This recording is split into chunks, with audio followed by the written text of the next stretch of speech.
Sinon, papy, tout va bien en ce moment? Tout va bien, ça va très bien, oui.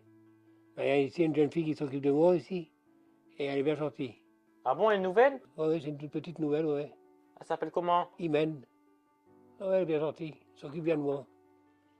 Bonjour, monsieur Foin. Ah voilà, justement. Je viens voir s'il vous reste du linge sale. Pour le moment, je ne l'ai pas pour aujourd'hui, non. Ça va, t'es bien gentil. Je te présente mon petit-fils, hein, Shadi. Enchanté, mon grand-père m'a beaucoup parlé de vous. En bien, j'espère.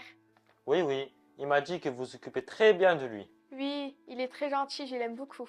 Je viens souvent, je ne vous ai jamais vu. Vous êtes nouvelle? Oui, je suis nouvelle. Je fais ma PFMP ici, c'est un peu comme un stage. Votre stage? Vous êtes étudiante? Oui, je suis étudiante. Je suis en CAP AGA, agent accompagnant au grand âge, au lycée professionnel Lavoisier. Ah bon? C'est très intéressant. En quoi consiste votre formation? Le CAP 2AGA, agent accompagnant au grand âge, est un diplôme se préparant en 2 ans après la troisième en lycée professionnel, dont le but est d'apprendre à accompagner les personnes âgées dans leur quotidien et à prolonger leur autonomie. Les différentes techniques professionnelles sont enseignées dans des locaux adaptés au sein du lycée.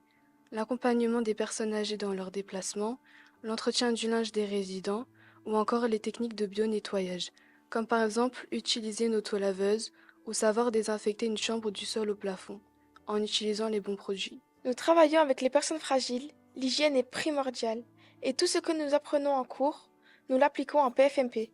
C'est quoi une PFMP? Les PFMP sont des périodes de formation en milieu professionnel, appelées communément stages. Encadrés par un tuteur, les élèves appliquent et complètent les gestes professionnels étudiés en cours. Lors de chaque année de formation, les élèves partent 2 fois en structure, 3 ou 4 semaines, une fois en début, une fois en fin d'année. La distribution des repas est également très technique. Il faut respecter les différents régimes alimentaires, les différentes pathologies et maladies, savoir adapter les couverts. Par exemple, certains ne peuvent pas manger avec des couteaux, c'est trop dangereux. Chaque cas est différent, il ne faut pas se tromper. C'est une vraie responsabilité. En effet, c'est très technique comme métier. On ne dirait pas comme ça. Oui, mais au-delà des gestes techniques, ce métier, c'est aussi beaucoup de relations humaines. L'important est de savoir écouter, comprendre et accompagner au mieux les personnes âgées afin qu'elles se sentent bien et gardent leur autonomie le plus longtemps possible.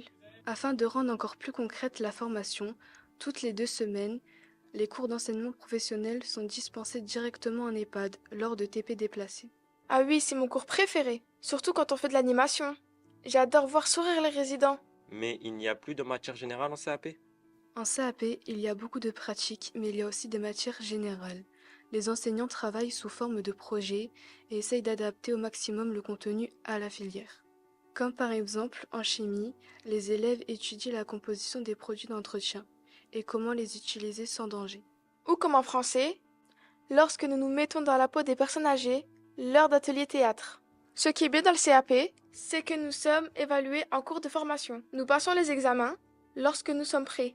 Après l'obtention du CAP 2AGE, il est possible de travailler immédiatement en EHPAD. Mais il est également possible de poursuivre ses études avec par exemple un certificat de spécialisation d'aide à domicile ou en s'inscrivant en bac pro ASSP qui permet de devenir par exemple aide-soignante ou infirmière. Pour ma part, je pense continuer en bac pro ASSP. J'aimerais devenir aide-soignante et pourquoi pas travailler ici au hameau du Bellage. En tout cas, j'aimerais beaucoup. Tu sais, mon grand, c'est pas qu'un métier, c'est beaucoup d'amour, beaucoup de sincérité, c'est comme si c'était une deuxième famille pour moi. Je suis d'accord avec vous, monsieur. Il y a beaucoup d'humains dans ce métier. En tout cas, je ne connaissais pas. C'est très intéressant et ça donne très très envie.